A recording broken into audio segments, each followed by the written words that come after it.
Welcome to the Real Estate 401k Show. Here are your hosts, Ryan Gertis, Mike Weinstein, and Justin Frederick, helping you build a legacy of wealth through real estate. Powered by the Recon Group at West USA and the Frederick team with Fairway Mortgage. NMLS number 625918. Well, we like to call it Reconomics. 6 homes, 10 years, yours, all for under $100,000 cash. But before we get into that, Dad's back. I left you guys by yourselves last week, and I hear you guys are talking a lot of crap. Absolutely. What was the term you used? I don't mean to rat you out, Ashlyn, but yeah, you guys were. We should have invited your mom in here. Yeah, we would have had a lot more fun. Yeah, we should do a mom's episode. I don't think I should have my mom in here. I don't think we'll. Your mom will come with food, though. She'll come with a spread. She'll set up the whole Bloody Mary bar. She'll do it up. so we should have your mom here. Well, I just mean not in here. set it up in the office or something like that. Not a bad idea. All right. Well, so as I started, this is called Reconomics. It is the staple of the Recon Group. It is the premise of just about every conversation we start with, especially for newer and younger people entering the marketplace. And it's just dawned on me, we've been doing this podcast for a while, Ryan, and we haven't even really, we've touched on Reconomics in previous episodes, but we never devoted an entire episode to Reconomics. Right, we would just brush on over. We used it as if everybody already knew what it was, and so. Well, I can tell you right now, you're going to want to go ahead and get prepared. You're going to want to text the word wealth to 623-AZ-RECON. That's wealth to 623-AZ-RECON. I tested it last week, and it took me a couple of minutes to match the numbers to the letters. But I typically, work under the impression that our listeners are a lot smarter than I am. But Ryan, the basis is. The premise is you and I, or the three of us, we have a list of homes that we sold that we probably didn't necessarily need to sell in order to buy that next house. And therefore, our real estate portfolio is not as robust as it could be. And so Reconomics is a completely different strategy. And really the premise is we can set you up in Arizona to buy 6 homes in the next 10 years. At the end of that 10-year period, you're going to own 5 of those homes, pretty much under $100,000 out of pocket cash. It's absolutely mind-boggling. Or less. Obviously, it depends on how the market behaves in those 10 years. But the beauty of it is that it builds in that 2-year incubation period between every single time you get a new home or new door, whatever you want to call it. Idea being is that you move into your first home on day 0, and then 2 years from that, and every other 2 years following, you're purchasing another home. Now, why that's interesting and why that's most advantageous is because those 2 years of you living there are going to allow the market to usually mature, and rents will go up. And generally speaking, first-time home buyers, they're usually not coming up with as much money out of pocket because they're starting off in life generally. So they're not going to have that position where they can cash flow right up front, which is pretty darn important when it comes to investing. And the premise is, and I keep using the word premise, but it's my big word of the week, is you're going to be in a position, we're going to bring Justin in the conversation in a minute, because you're going to be moving every 2 years. And that is the deal on it. If you want to be able to acquire these homes with a little out-of-pocket cash, you got to be in a position to move every 2 years. And Justin, the way that the math works out is if you ended up with these 5 homes 10 years from now, 40 years from now, they will be completely paid off, and you theoretically could be sitting with millions of dollars 40 years from today when it's time for retirement, 40 years from today with millions of dollars in equity, and plus, $12,000, $15,000 a month in positive cash flow. But where it's so important and why we're moving every 2 years is because there's a difference between getting an investment loan and saying, I want to go out and buy this house, I'm going to turn it into a rental, as opposed to, hey, I'm moving every 2 years, so I'm using owner-occupied or primary home ownership financing. Yeah, and you can actually do it every year if you want to. But the nice thing about the 2 year points is allowing that home to mature, allowing the appreciation to happen within the home, so that you could possibly leverage that current home and the equity that you have in that first home to use that for a down payment for the next home, to buy another primary, getting the better interest rates. I just love what you guys do with the Reconomics, because a lot of people just... I'm just proud that you can pronounce it. So am I. Hey, Justin, Mike's back. Yeah, this guy. We always have to deal with Mike. Last week was fun. But yeah, I love what you guys do here, because most real estate agents, you guys are wealth managers, and the reason why you guys call yourselves wealth managers is because you do Reconomics, and you're telling people what to do to make money. Yeah. How to build wealth. Right, correct. And where a lot of agents are looking to sell the property and then buy another property, so they get two sales.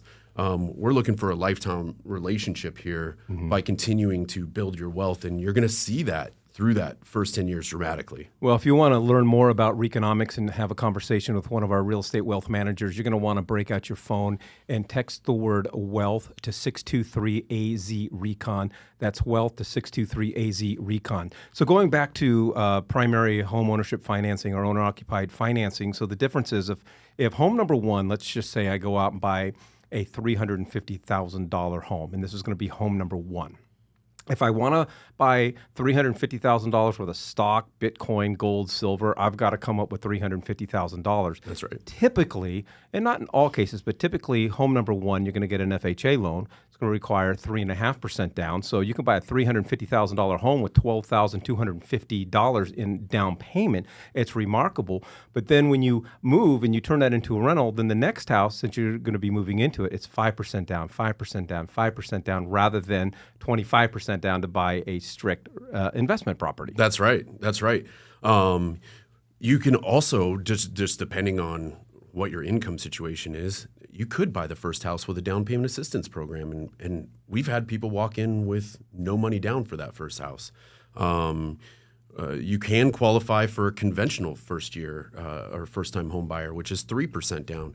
It really just depends on where your life is and what your credit scores are at. But that FHA allows for a lot of leeway for our typical home buyer, our first-time home buyer who hasn't established a lot of credit and their scores are on the lower end. And that 3.5% helps out a lot, and the mortgage insurance is nice and cheap on that. Yeah, I think it also is extremely advantageous, the fact that you're usually getting about a point to a point and an eighth lower on a primary loan than you are on an investment loan. Absolutely. Not to mention the closing costs are dramatically lower. Right. And so when you convert it over to that investment property, you don't have to refinance back over into a non-owner occupied or an investment loan. You get to keep it there for the life of the loan as a primary, because all that matters is what was happening when you first acquired the home and whether or not it's a primary or a secondary or a non-owner occupied. Got it. It all has to do with what happens up front. And so you get to benefit by just having it as a primary for the first 2 years, and then the next 28 years of that life is going to remain a primary. Now, Ryan, I know some people go, oh my gosh, I don't want to move every single 2 years. For starters, we're not going to make you move. Okay, this is a proven system, a proven strategy, a methodology that we have developed. But I love sitting down with especially our first-time home buyers and going through this whole process. And for me, moving every 2 years for the next 10 years, okay, no one likes to move. As you always say, right, no one wakes up and says, you know what, I want to pack up all my shit today and I want to move somewhere, especially when it's 115 degrees out.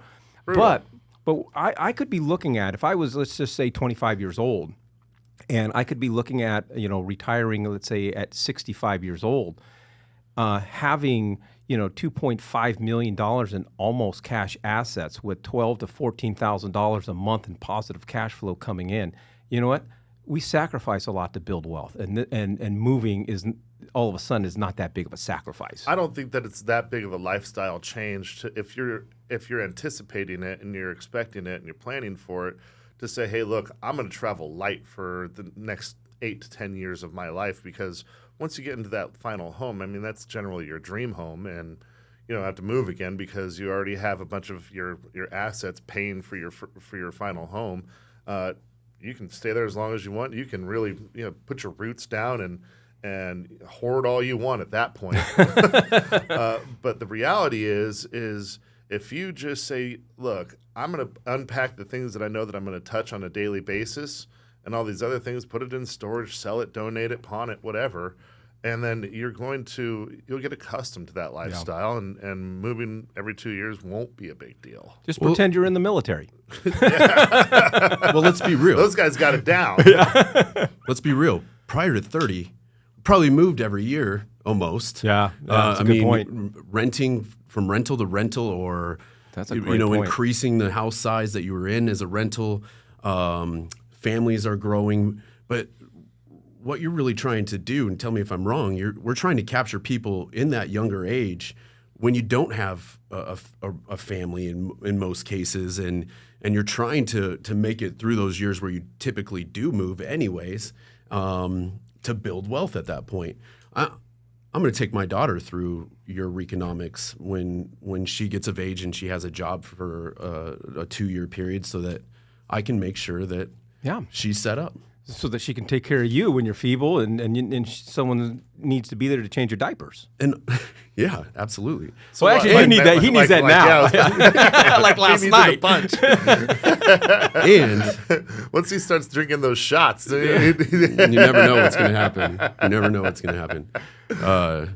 And you're saying $12,000 to $15,000 in 40 years of clear, but rent's going to continue to rise. So we don't even know what that's going to look like. And I have a feeling that most likely, if you have 5 homes, most likely it's going to be $25,000, $30,000 by the time with 40 years passes. Well, we call it Reconomics, and we'd love to have a discussion with you. All you got to do is text the word wealth to 623-AZ-RECON. That's wealth to 623-AZ-RECON.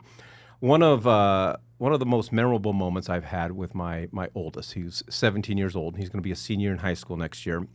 In January, I took him to Honolulu, visiting some clients out there, and so I just took him along, and so we were just walking along the beach of Waikiki, and he finally, just after all this time, he's like, "Dad, so what do you do?"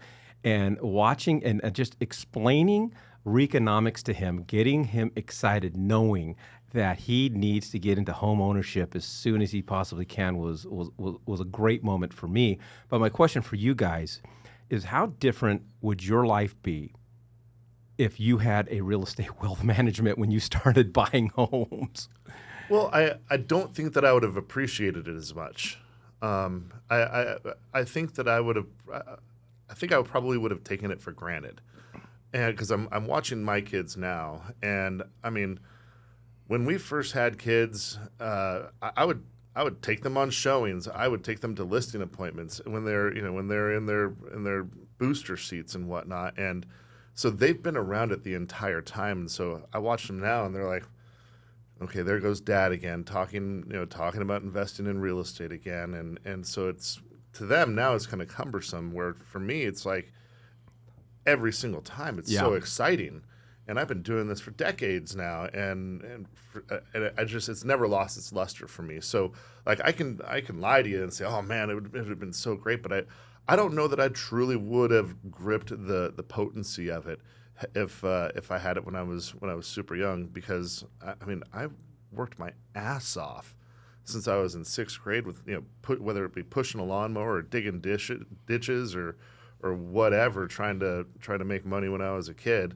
And then now I'm like, oh, God, what can I do to have my money work for me? Rather than, ultimately, how can we be lazier? How can we spend less time making more money so that we can spend more time with our family and spend more time making those memories? So I wish I could say it would have been life-changing, but now that I have it and I have a real appreciation for it, that's where I'm getting the most out of it. Well, the world needs ditch diggers, Danny. Yeah.